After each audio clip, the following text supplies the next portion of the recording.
आइए आज बात करते हैं भारत के पहले और सबसे पवित्र ज्योतिर्लिंग की, सोमनाथ मंदिर की।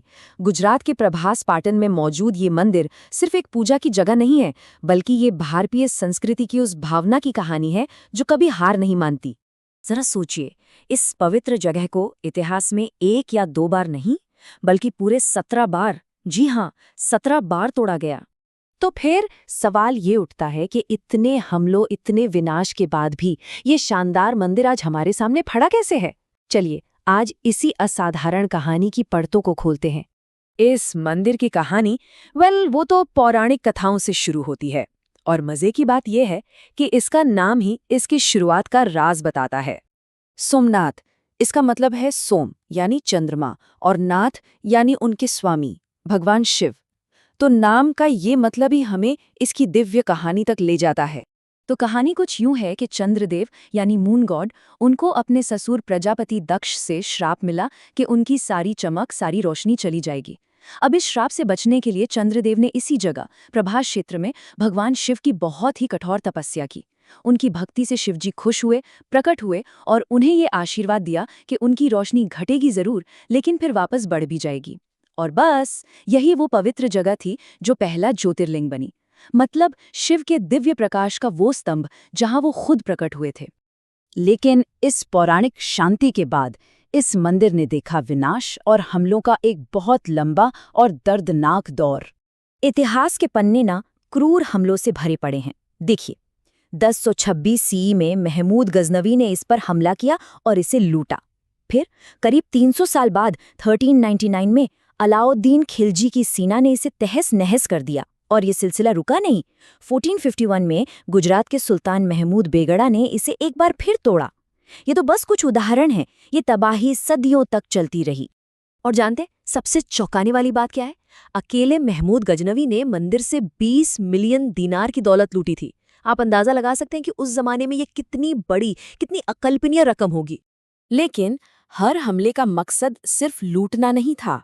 असल मकसद था आस्था के इस सबसे बड़े केंद्र को तोड़ना। मुख्य ज्योतिर्लिंग को खंडित कर दिया गया और मंदिर को बस एक खंडहर बनाकर छोड़ दिया गया। मगर जहां जहां विनाश था, वहीं एक अटूट विश्वास भी था। एक ऐसा संकल्प था जो कभी नहीं टूटा, पुनर्निर्माण का संकल्प। और शायद यही भारतीय संस्कृति की सबसे बड़ी ताकत है, हर विनाश के बाद और भी मजबूत होकर खड़ा होना। सोमनाथ मंदिर इसका सबसे बड़ा, सबसे जीता जागता सबूत है। तो हर बार जब मंदिर तोड़ा गया, कोई न कोई आस्था का रक्षक सामने आया। कभी 1169 में राजा कुमारपाल ने इसे बनवाया, तो 1308 में चूड़ासमा राजा महिपाल प्रथम ने, और ये सिलसिला चलता रहा। 18वीं सदी में महारानी अहिल्याबाई होलकर जैसे शासकों ने भी ये पक्का किया कि मंदिर का गौरव हमेशा बना रहे। चलिए अब कहानी को थोड़ा आगे बढ़ाते हैं और आते हैं आज़ाद भारत के दौर में, जहां इस मंदिर का आखिरी और सबसे मजबूत पुनर्निर्माण हुआ। भारत को आज़ादी मिले कुछ ही महीने हुए थे। 12 नवंबर 1947 को सरदार वल्लभ भाई पटेल ने सोमनाथ मंदिर के पुनर्निर्माण का आदेश दिया। जानते हैं, ये सिर्फ एक मंदिर का बनना नहीं था, ये नए आज़ाद भारत के संकल्प का प्रतीक बन गया। तो सरदार पटेल की इस पहल के बाद सोमनाथ ट्रस्ट बनाया गया, डिजाइन फाइनल हुआ और काम शुरू हो गया।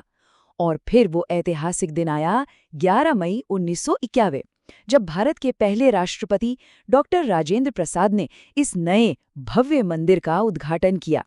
तो आज जो हम मंदिर देखते हैं, वो सिर्फ वास्तुकला का एक बेहतरीन नमूना ही नहीं है, बल्कि अपनी लोकेशन की वजह से भी बहुत खास है। ये मंदिर मारू गुर्जर या चालुक्य स्टाइल में बना है, जिसे कैलाश महामेरु प्रसाद भी कहा जाता है। इसका मतलब है कि इसकी बनावट कैलाश पर्वत जैसी है। आप इसकी बारीक नक्काशी देखिए, इसके खंभों वाला मंडप देखिए, ये सब गुजरात के सोमपुरा कारीगरों के कमाल के हुनर की कहानी कहते हैं। अब एक बहुत ही दिलचस्प बात, कभी सोचा है कि सोमनाथ के समुद्री तट से अगर हम दक्षिण की तरफ एक सीधी लाइन खींचें तो अंटार्कटिका तक बीच में क्या आएगा? जवाब है कुछ भी नहीं, एक भी इंच जमीन नहीं, सिर्फ और सिर्फ समंदर की एक सीधी, बिना रुकावट वाली रेखा। मंदिर के पास एक बाण स्तंभ भी है, जिस पर यह अनोखा ज्योग्राफिकल फैक्ट लिखा हुआ है। और इन सब के साथ हमें ये तो बिल्कुल नहीं भूलना चाहिए कि ये 12 ज्योतिर्लिंगों में से सबसे पहला है, वो सबसे पवित्र जगह जहां भगवान शिव खुद एक अनंत प्रकाश स्तंभ के रूप में प्रकट हुए थे। तो आखिर में ये साफ हो जाता है कि सोमनाथ सिर्फ एक मंदिर नहीं है, ये तो भारतीय सभ्यता की एक अमर कहानी है। एक ऐसी कहानी जो बताती है कि 17 बार टूटने के बाद भी कैसे खड़ा रहा जाता है।